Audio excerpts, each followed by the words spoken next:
지난 9월 28일 날 서울 아산병원에서는 이 전유성 씨 장례식이 있었습니다.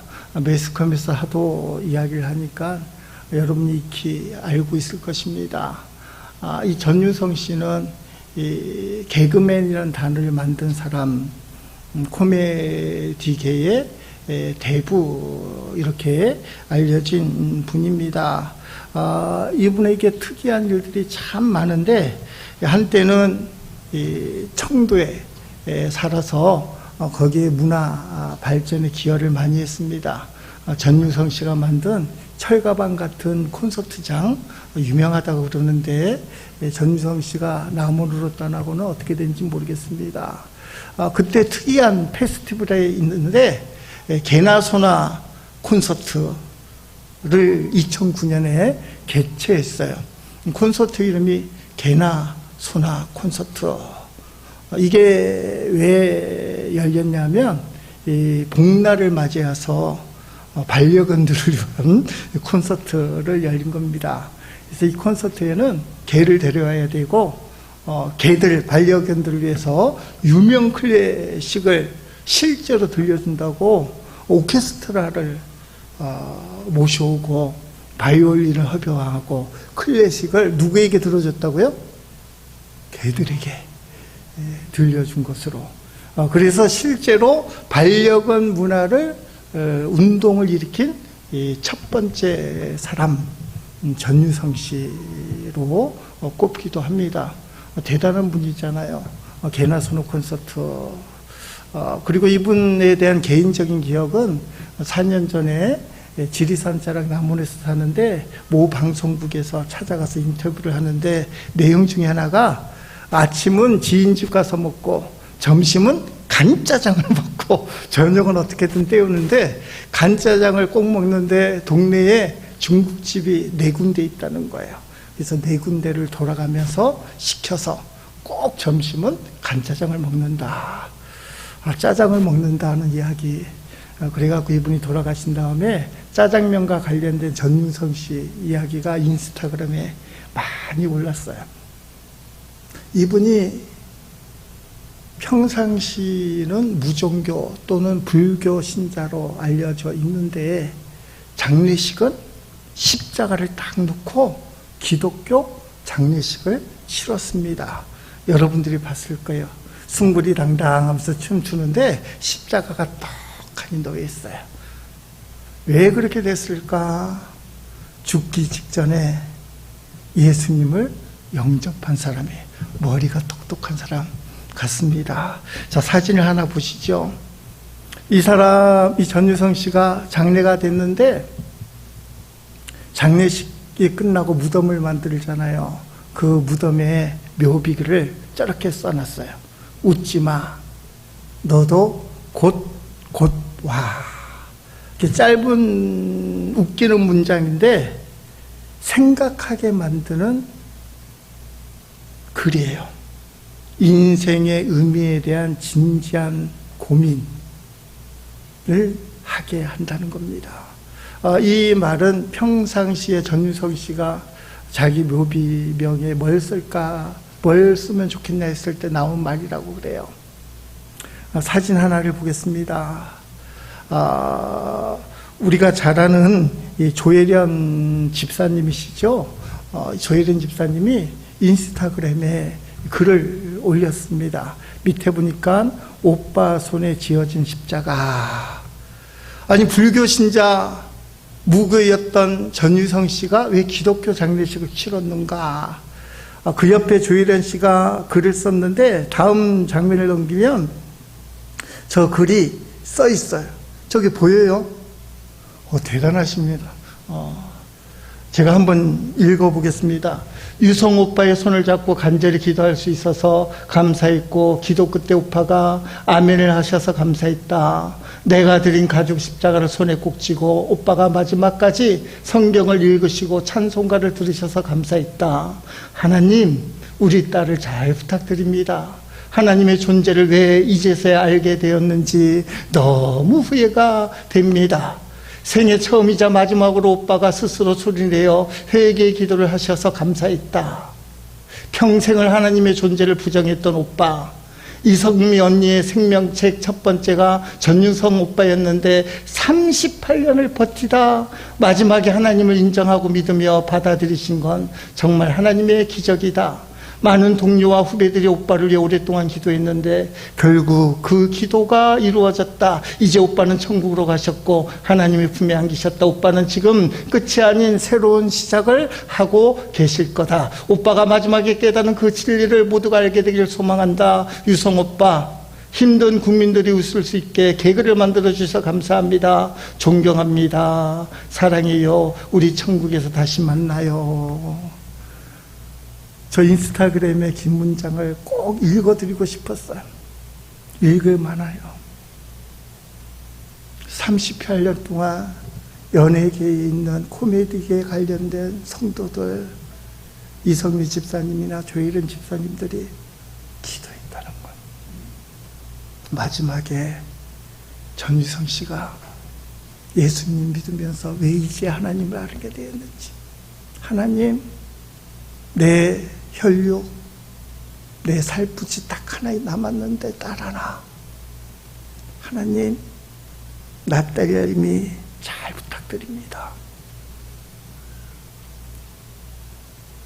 죽음의 길을 걸어가는 아버지가 이 땅에 남아있는 자식, 딸에게 남길 수 있는 한마디, 하나님 내 딸님이 잘 부탁드립니다.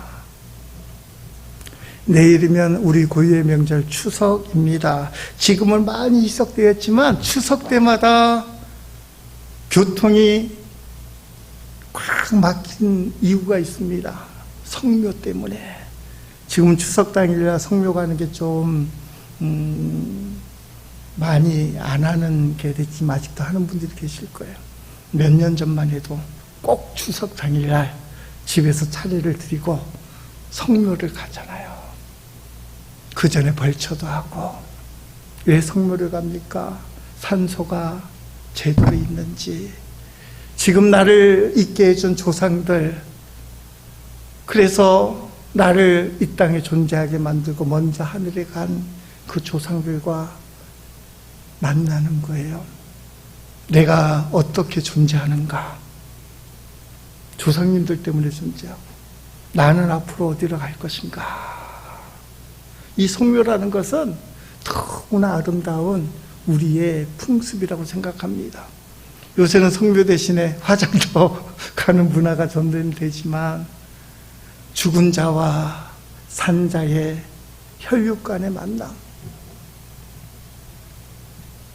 추석 때만이라도 만나는 거예요. 저도 지난 5일날 벌초하러 성묘 겸해서 갔습니다. 목사라고 해서 가만히 있는 것이 아니라 가서 절하고 아버지 어머니 이렇게 하고 그러면서 이제 생각을 하는 거예요. 하나님 앞에 기도가 하면서, 하나님, 저도 언젠가 때가 되면 이 성묘의 대상이 되겠지요. 그러면 성모하러 오는 내 자식들은 나를 어떻게 생각할 것인가? 내가 아버지, 어머니 성모 가서 무덤 앞에서 생각하는 게 있어요. 아버지, 어머니, 감사도 되지만 아쉬운 것도 있고 막 하소연도 하고 지금 힘든 것도 막 얘기하고, 내가 묻혔던 화장터에 있던 납골당에 있던 내 앞에 서 있는 그 자손들이 나를 보면서 무슨 생각을 할까? 한 번뿐인 인생을 제대로 살아서 자식들에게 의미를 남겨야 되지 않을까? 오늘 말씀 제목이 잃어버린 세월이에요. 내가 주어진 이 인생을 지금 살아가는데 이게 하나님 앞에서 잃어버린 세월은 되어서는 안 된다. 오늘 야곱을 통해서 그 내용을 보려고 합니다. 자, 본문의 시작 부분을 보니까 9절 말씀에 야곱이 밧다람에서 돌아왔을 때 하나님이 그에게 다시 나타나셔서 그에게 복을 내리셨다. 그렇게 말씀하고 있습니다. 자, 지금 실제로는 어디서 올라가는 거예요? 세겜에서 베델로 올라가는데, 하나님이 세겜에서 올라왔다 하지 않고 밧단-아람, 이게 뭡니까? 야복강을 건널 때예요.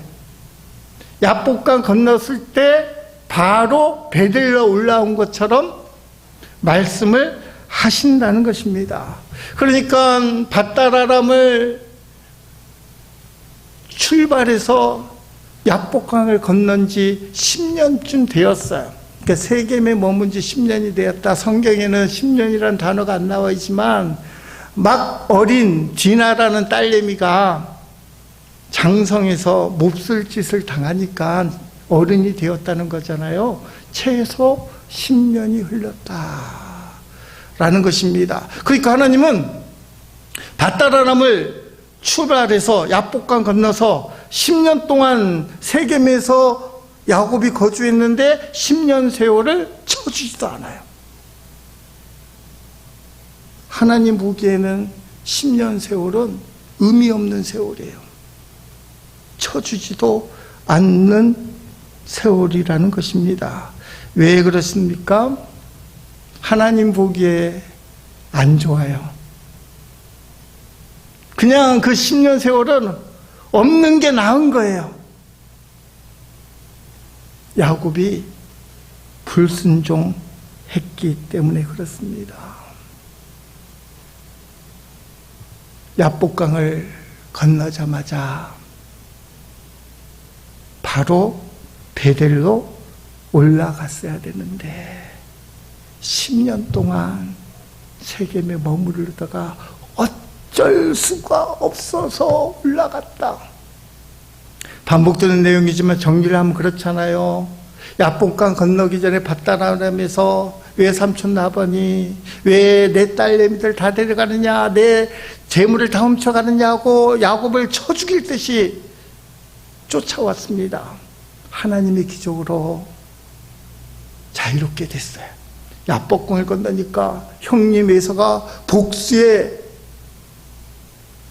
불이 타올라서 칼을 차고 400명의 군사를 데리고 야곱을 이렇게 달려온다는 거예요. 꼼짝없이 죽었구나.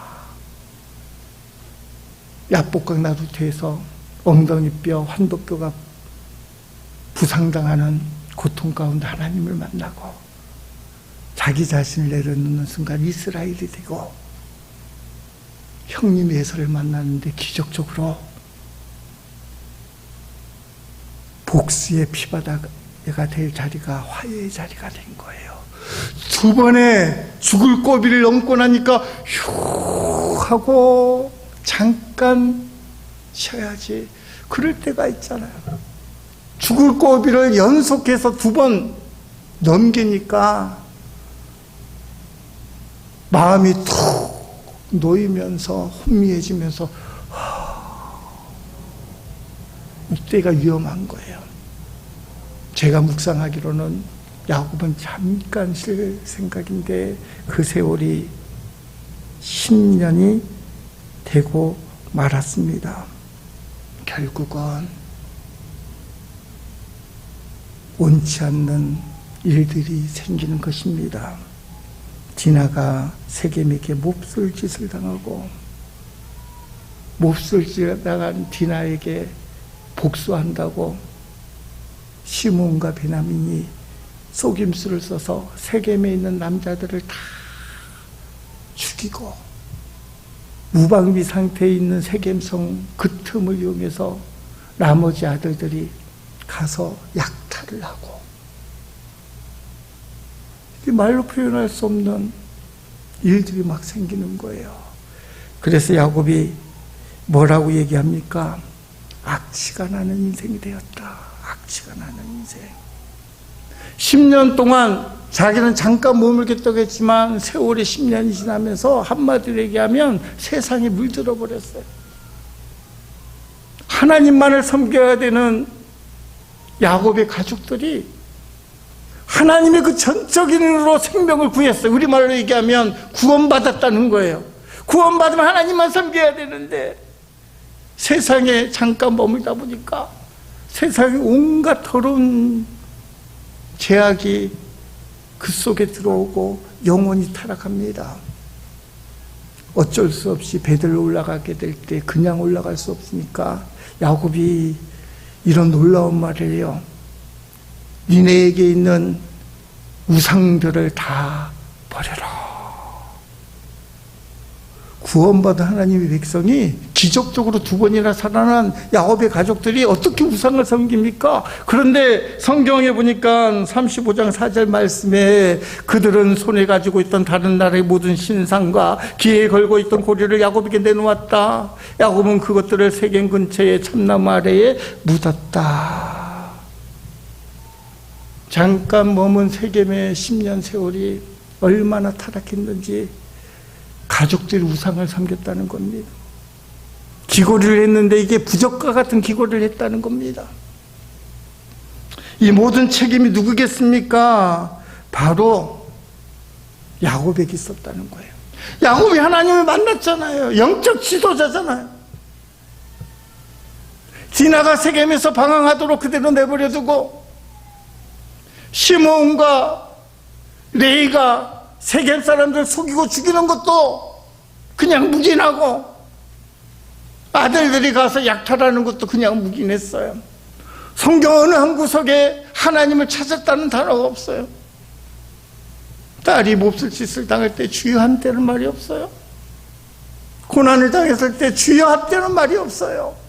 구원받은 야곱이 하나님의 방법으로 살지 않고 똑같은 세상 방법으로 그것을 세속하라 그래요. 하나님을 믿지만 하나님께 의지하지 않고 하나님의 인도함을 받지 않습니다. 그래서 거짓말로 사람을 죽이고 약탈을 해버리는 결과가 생겼습니다. 왜 세겜에 머무릅니까? 야곱은 허허벌판이에요.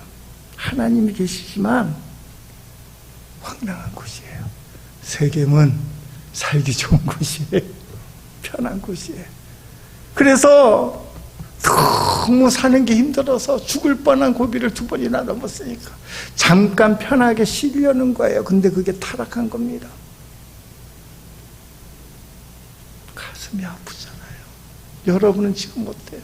사는 게 너무 힘들다 보니까 하나님 잠깐만요. 저도 좀 숨을 좀 돌려야 되잖아요. 아이고 하나님 저도 숨을 돌려야 되잖아요.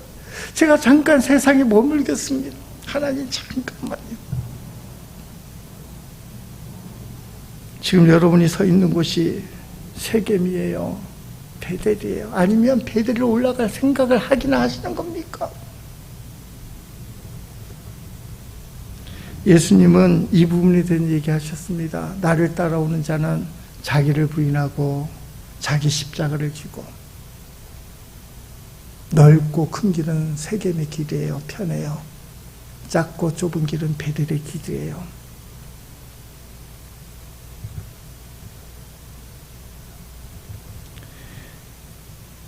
삶의 악취가 나는 일을 당하니까 하나님이 베델로 올라가라. 베델로 올라가는데요. 하나님 놀라우셔요. 너무 멋지고 좋으신 하나님. 야곱을 한마디도 야단 안 치는 거예요. 여러분 내일 추석 맞아서 여러분 조카나 후손들 만날 때 꼭 기억해야 될 거, 야단치지 말자. 너 언제 취직할래 물어보지 말자. 너 언제 결혼할래 물어보지 말자. 칭찬만 하자. 하나님이요 분명하게 꼬집어서 얘기하기를 밭따라라면서 베들로 올라왔구나. 뼈가 있는 말이잖아요. 세겜에 있는 10년 안 쳐줘. 악취나는 인생 안 쳐줘. 밭따라라면서 베들로 올라왔구나 한 다음에 야단을 한마디도 치지 않으십니다. 그게 본문 10절부터 12절까지의 내용이에요.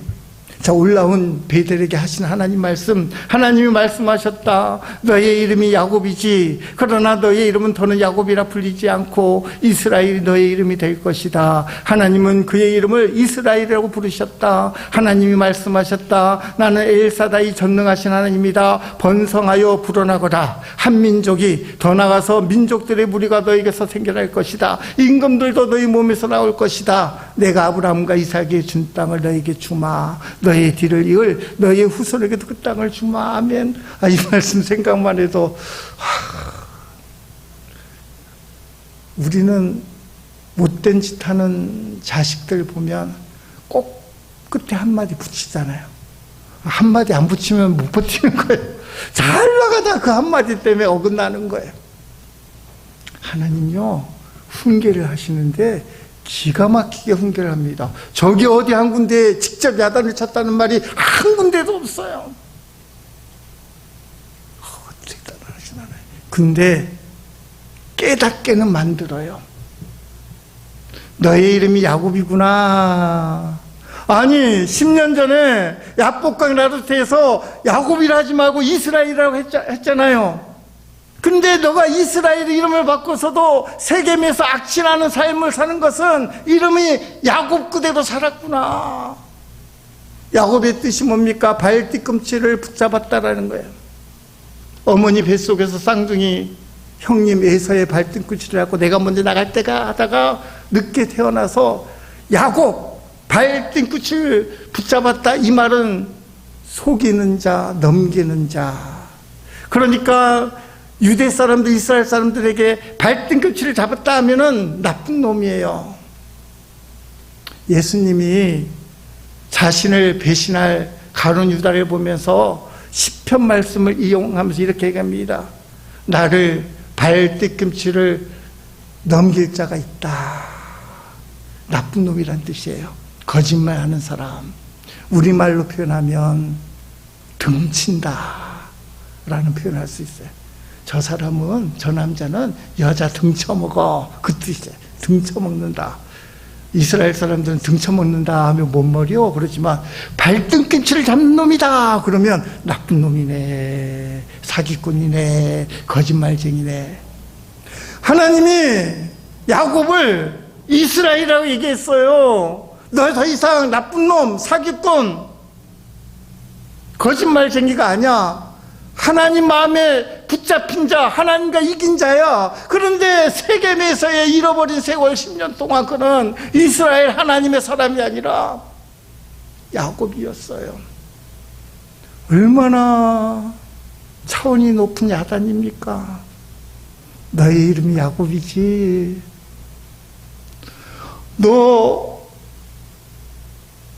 교회 나가서 예수 믿고 구원 받았다고 눈물 철철 흘리면서 기뻐 날뛰며 하나님을 찬양하고 하나님 사랑합니다 고백했는데 너 보니까 세상 사람이구나. 근데 하나님이 또 말씀하셔요. 너 그러나 너의 이름이 더는 야곱이라 불리지 않고 이스라엘이 너의 이름이 될 것이다.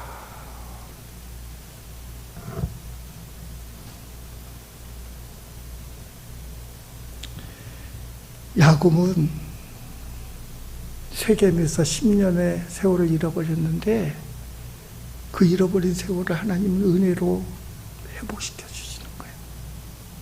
나는 죄를 짓고 하나님의 은혜를 발로 찼는데 그 날을 하나님은 품어주시고 다시 이스라엘이라고 하자.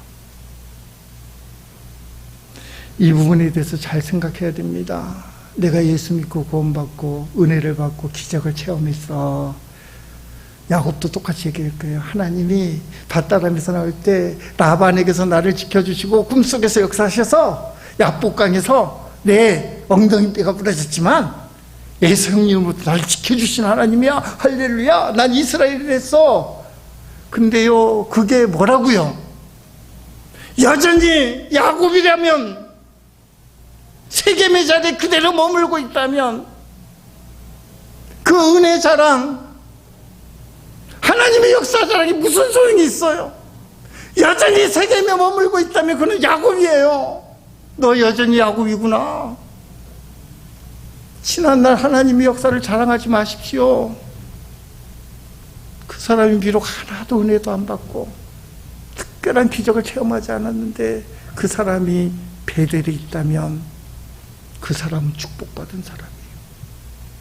아니 실컷 자랑은 하는데 간증거리가 충만하대요. 제가 가끔 빗대는 서세호 목사님, 얼마나 간증거리 전국을 다니면서 간증 집회한지 몰라요. 근데 그 사람이 베델에 서 있던 자입니까? 은혜와 기적은 충만하고 마른 잘해서 간증 집회는 다니고 은혜를 부어줬는데 그분이 베델에 서 있는 자예요?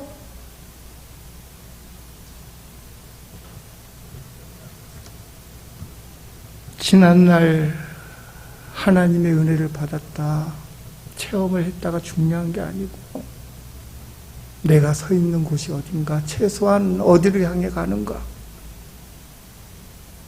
세겜 세상에 여전히 서 있다면 하나님이 너 야곱이구나, 너 야곱이구나. 베델에 올라오니까 더 이상 야곱이라 하지 마. 넌 이제부터 하나님의 아들, 하나님의 딸 이스라엘이야. 그리고 축복하시는 거예요. 아브라함에게 주어진 축복, 자손의 축복. 너의 가문에서 왕들이 많이 나올 것이다. 수많은 자손들이 머물 땅을 너에게 줄 것이다. 아브라함의 축복을 다시 한번 확인시켜 줍니다.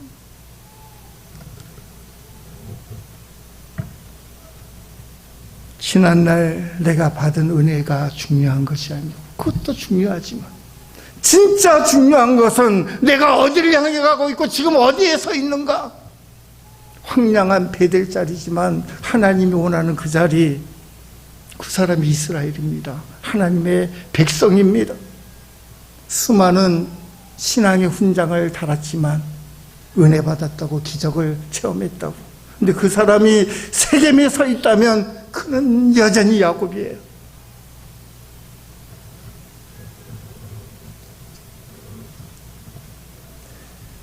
세겜에 잃어버린 세월을 포기하고 야곱을 포기하고 하나님 중심의 베델의 삶을 산다면 증거가 있어요.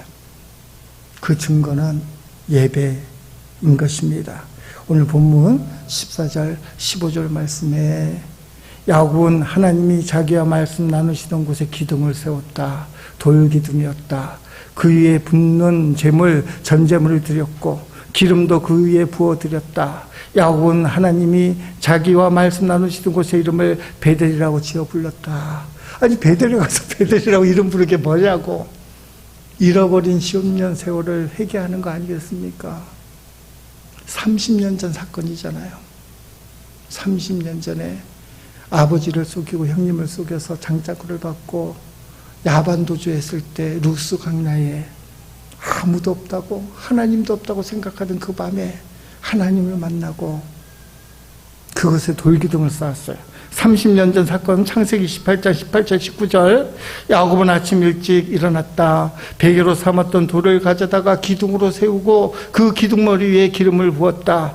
그리고는 그곳 이름을 베델이라고 지어 불렀다. 그렇지만 그 도시의 이름이 이전에는 루스였다. 30년 전에 그곳을 찾아갔는데 그 30년 전의 자리인지 아닌지는 몰라요. 돌기둥이니까 그대로 있을지도 모르지만 30년 세월이 어떻게 된지 모르잖아요. 여러분 같아도 어디 찾아가겠습니까? 내가 30년 전에 하나님을 만났던 그 첫사랑의 장소를 찾아 이곳이 그곳인 줄 믿고 흔적이 있든 없든 이곳이겠지, 이곳이 맞아 하면서 10년 하세월 지난 다음에 몹쓸 일들을 당한 다음에 야곱이 10년 만에 무릎을 딱 꿇고 기둥을 세울 때 30년 전에 불렀던 이름, 하나님 만났던 그 이름 베델의 하나님. 여러분, 야곱이 이 베델에서 30년 만에 예배를 드릴 때 어떤 모습으로 예배 드렸을까? 속으로 꺼이 하면서 울면서 탄식하면서 주님, 제가 잘못했습니다. 어쩌다가 이런 일들이. 제가 하나님 말씀대로 속히 베델에 올라와야 되는데, 주님, 진짜 예배예요. 진짜 자기 자신을 회개하고 미안합니다. 죄송합니다. 지금이라도 불러주시니까 너무 감사합니다. 하나님이 원하시는 예배는 시편 51편 17절을 보니까 하나님께서 구하시는 제사는 상한 심령이라 하나님이여 상하고 통회하는 마음을 주께서 멸시하지 아니하시리이다. 여러분, 전유성 씨의 그 묘비명을 기억하시기 바랍니다. 웃지마, 너도 곧 와. 세월은 우리를 기다려주지 않습니다. 그러나 사랑의 하나님은 여전히 우리를 기다려 주십니다. 세겜에서 방황하는 삶을 빨리 끝내고 더 이상 야곱으로 살지 않고 하나님이 말씀하시는 베델 이스라엘로 살기를 원하십니다. 그곳에서 사랑의 하나님께서 기다리고 계셔요. 거기로 가면 사랑의 하나님이 야단도 치지 않고 다시 한번 축복을 확인해 주십니다. 잃어버린 기도, 잃어버린 눈물, 잃어버린 첫사랑, 잃어버린 예배의 감격을 되찾으시기 바랍니다. 하나님이 도와주셔요. 힘을 주십니다. 우리가 사는 인생길이 고단한 게 맞아요. 힘겨운 오늘 살아가는 것도 맞아요. 이 삶이 베델이 돼야 되고 이스라엘이 되기 위해서는 주님과 동행하는 삶, 주님께 예배하는 삶, 그런 삶이 되시기를 예수 그리스도의 이름으로 축복합니다.